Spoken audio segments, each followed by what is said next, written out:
اب جبکہ وہ ایک وفد آ رہا ہے اور چائنا کے وزیر اعظم آ رہے ہیں، پہلے بھی ان کی کوشش یہی ہوتی ہے کہ جناب پاکستان میں عدم استحکام ظاہر کیا جائے کہ تسی کتنے یار سرمایہ کاری کرتے پھرتے ہو، نہ امن امن کی صورتحال ٹھیک ہے، نہ سیاسی استحکام۔ اچھا یہ تو باتیں کر رہے تھے نا کہ جناب گنڈا پور سے کہا جائے کہ اعتماد کا ووٹ لو، یہ کرو وہ کرو۔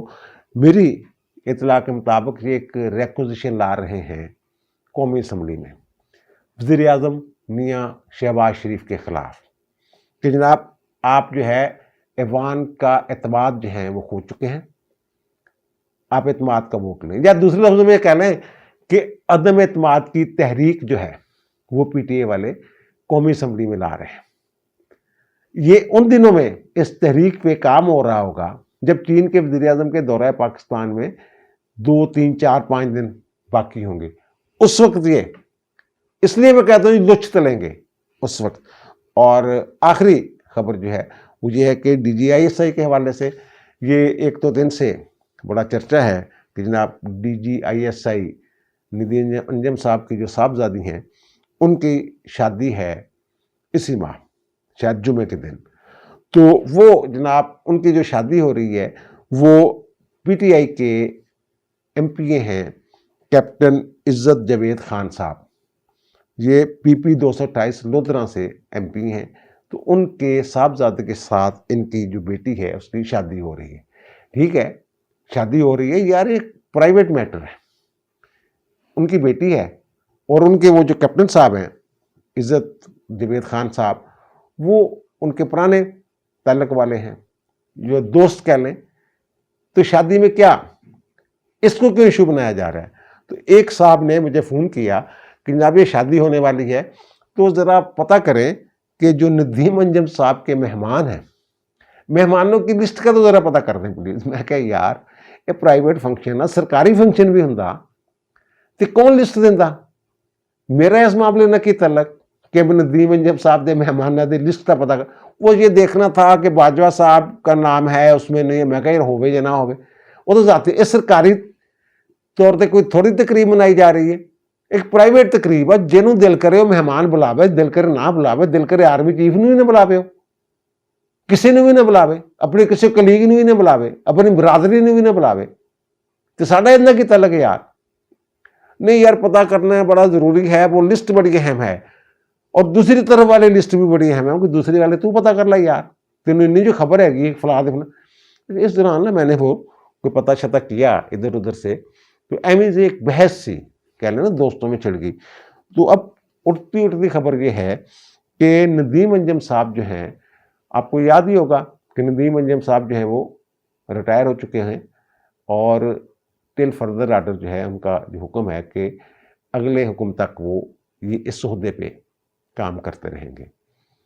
اب خبر یہ ہے کہ بطور D G I S I یہ شاید ان کی آخری پرائیویٹ کوئی کہنے تقریب ہے جو بیٹے کی شادی ہے، اس کے بعد ان کی جگہ نئے ڈی جی ایس آئی جو ہے اس کا تقرر ہو جائے گا۔ اس کا مطلب یہ ہے کہ ہفتہ 10 دن 12 دن 15 دن اس سے زیادہ شاید نہ لگے، جو مجھے اطلاع ہے، لیکن ظاہر ہے بہت خفیہ رکھا جاتا ہے معاملات کو۔ لیکن اٹھتی خبر جو مجھ تک آئی ہے کہ جو ندیم انجم صاحب ہیں وہ اب تبدیل ہونے والے ہیں، ان کا جو ٹل فردر آرڈر والا حکم ہے نا وہ واپس لے لیا جائے گا۔ ظاہر ہے پھر نئے جو ڈی جی ایس آئی ہیں ان کا تقرر ہوگا۔ اور آخر میں یہ کہ ہماری وزارت خارجہ جو ہے اس نے بڑا احتجاج کیا ہے افغان ناظمین امور کو طلب کر کے کہ جناب علی مین گنڈا پور والی تقریب میں آپ کے جو پشاور کے قونصل جنرل تھے محب اللہ شاکر، اور ایک ان کے ساتھ دوسرے سفارتکار تھے، جب